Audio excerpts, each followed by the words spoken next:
রায়গঞ্জ লোকসভা আসনটি কার দখলে? 4 তারিখে ভোটের ফলাফল, তার আগেই এক্সিট পোল সবুজবঙ্গ নিউজ দেখাচ্ছে। দেখুন, 7টি বিধানসভা নিয়ে একেবারে পর্যবেক্ষকভাবে বুথভিত্তিক। এখন আপনারা জানেন যে এক্সিট পোলটা আমরা এই মুহূর্তে করছি, কেননা সিপিআইএম সমর্থিত কংগ্রেস প্রার্থী যিনি রয়েছেন ভিক্টর, বিজেপির প্রার্থী কার্তিক পাল এবং তৃণমূলের প্রার্থী কৃষ্ণ কল্যাণী। হ্যাঁ, এটাই হচ্ছে বাস্তবে রাজনৈতিক সমীকরণ। রাজ্য রাজনীতিতে 4 তারিখ পর্যন্ত ধৈর্যের অপেক্ষা। এবার কার্তিক পালের সঙ্গে ভিক্টর কংগ্রেস প্রার্থীর হাড্ডাহাড্ডি লড়াই কি? এটা একটা রাজনৈতিক মহলে সমীকরণ। চলুন, কোন কোন বিধানসভা থেকে কংগ্রেস, বিজেপি এবং তৃণমূল এগিয়ে থাকতে পারে সম্ভবত আপনাদেরকে আমরা প্রতিক্রিয়াগুলি তুলে ধরব। এবার প্রথমে চলে আসব রায়গঞ্জ লোকসভা আসনটি। এই রায়গঞ্জ লোকসভা আসনটি বুথ ফেরত একেবারে যে আমরা বুথ ভিত্তিক যে একটা এক্সিট পোলের রিপোর্ট, সার্ভে রিপোর্ট করে পেয়েছি বা ওই এলাকার মানুষজনদের সঙ্গে কথা বলে আমরা দেখেছি, রায়গঞ্জ লোকসভা থেকে কংগ্রেস প্রার্থী আলী ইমরান রমেশ ভিক্টর 4 থেকে 7,000 ভোটে তিনি লিড পেয়ে এগিয়ে থাকতে পারেন।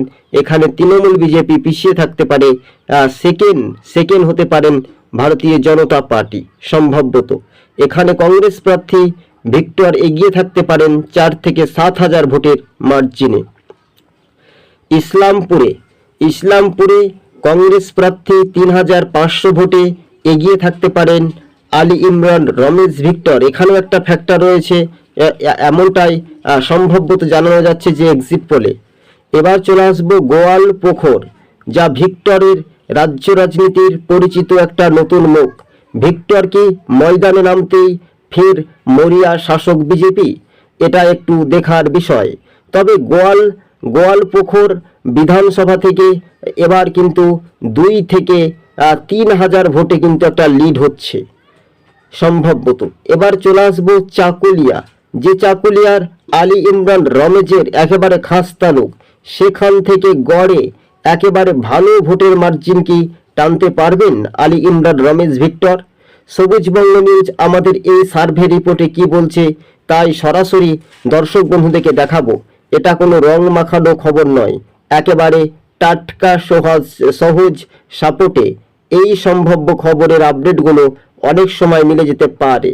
আপনারা জানেন যে সরাসরি 26 তারিখে ভোট হয়েছিল, তাই না? অর্থাৎ রায়গঞ্জ এবং দার্জিলিং ও বালুরঘাটে। এছাড়াও কিন্তু আমরা শুধু রায়গঞ্জ লোকসভা কেন্দ্রটি হাড্ডাহাড্ডি লড়াইয়ে চাকুলিয়া বিধানসভা থেকে কংগ্রেস প্রার্থী আলী ইমরান রমেশ 20,000 থেকে 26,000 ভোটে এগিয়ে থাকতে পারেন সম্ভবত। একেবারে ভিক্টরের নতুন সমীকরণ, কংগ্রেস প্রার্থী ভিক্টর এগিয়ে থাকতে পারেন, এমনটাই খবরের আপডেট যা সার্ভে রিপোর্ট এক্সিট পোল বলছে। এবার চলে আসবো করণদিঘি। এই করণদিঘিতে কিন্তু একটা ভালো ফলাফলের যে আপডেট আমরা সম্পূর্ণরূপে কিন্তু দেখতে পাচ্ছি। সেখানেও কিন্তু করণদিঘিতে বলছে 4,900 ভোটে এগিয়ে থাকতে পারে কংগ্রেস। এবার চলে আসবো হেমতাবাদে 2,600 ভোটে এগিয়ে থাকতে পারে বিজেপি। অর্থাৎ কালিয়াগঞ্জে টিএমসি 6,000 ভোটে এগিয়ে থাকতে পারে। এছাড়াও যে আমরা দেখতে পেলাম প্রতিফলন, আলী ইমরান রমেশ ভিক্টরের জয় সম্ভবত। আপনাদেরকে যদি ঘুরিয়ে আমরা আরও একটা বলি, যেটা সমীকরণ, সেখানে কিন্তু 36% ভোট পেয়ে আলী ইমরান রমেশ ভিক্টর কিন্তু এবার তিনি রায়গঞ্জ লোকসভা আসনটি দখল করছেন।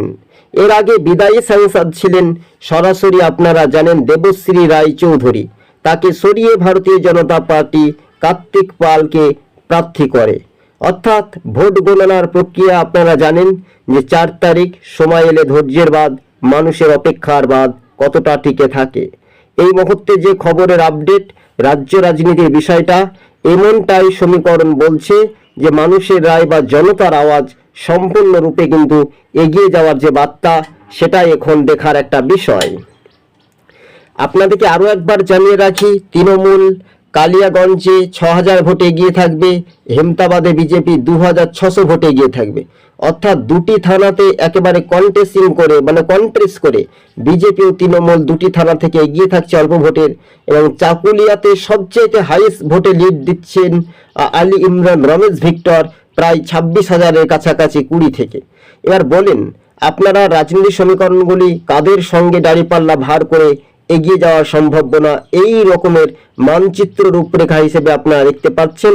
আর এটাই নিয়ে রাজনৈতিক সমীকরণগুলি কি হতে পারে, এটাই আমরা আত্মবিশ্বাসী জনতার রায় স্পষ্টভাবে সবুজবঙ্গ নিউজ যেটি খবরের আপডেটগুলো তুলে ধরেছে, এটা সম্পূর্ণরূপে মিলে যাওয়ার সম্ভাবনা বেশি।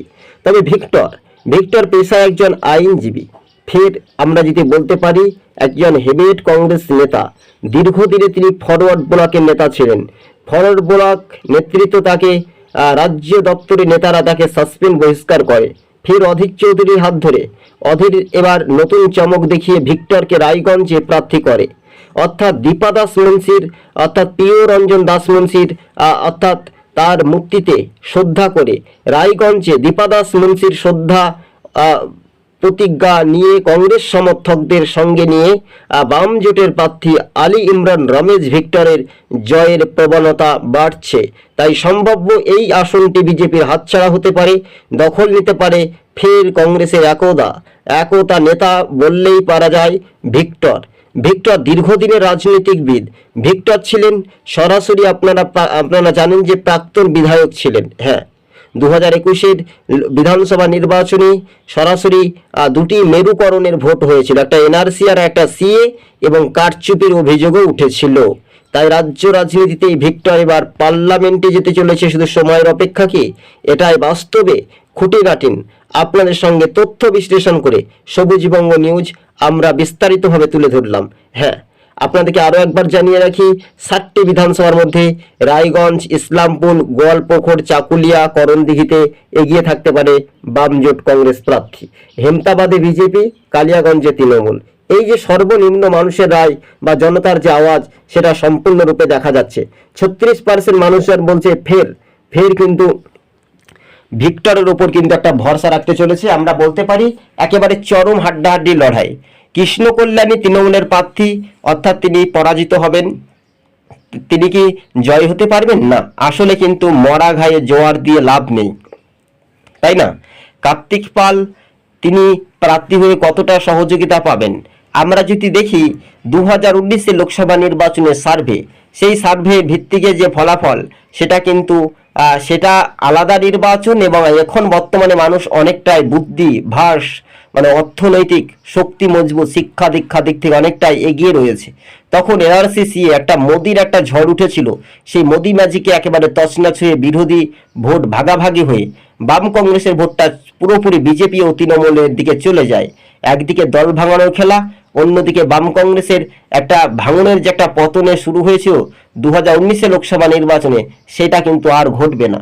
আলী ইমরান রমেশ ভিক্টর তিনি আশাবাদী রেখেছেন, তিনি একজন পেশায় অ্যাডভোকেট, অর্থাৎ আইনজীবী পেশা বলতে পারি আমরা। কিন্তু এই মুহূর্তে যে রায়গঞ্জ, ইসলামপুর, গোয়ালপুখর, চাকুলিয়া, করণদিঘি, হেমতাবাদ, কালিয়াগঞ্জ, এই 7টি বিধানসভার ভাগ্য নির্ধারণ আপনারা জানেন 4 তারিখে। হ্যাঁ, ধৈর্য ধরলে সময়ে ফলাফল মিলে যেতে পারে। তাই সবুজবঙ্গ নিউজ সম্ভবত এটাই আপনাদের সঙ্গে আমরা প্রতিবেদনটি তুলে ধরেছি। বাস্তবে এই রাজনৈতিক সমীকরণগুলো এক প্রকারের জয় কিন্তু ভিক্টরের নিশ্চিত বলা যেতে পারে। প্রথম থেকে শেষ পর্যন্ত দেখুন, আর চ্যানেলে নতুন হলে চ্যানেলটিকে সাবস্ক্রাইব করে সঙ্গে থাকুন। ধন্যবাদ। এই মুহূর্তের বড় খবর, রায়গঞ্জ দখল নিচ্ছে কংগ্রেস প্রার্থী ভিক্টর।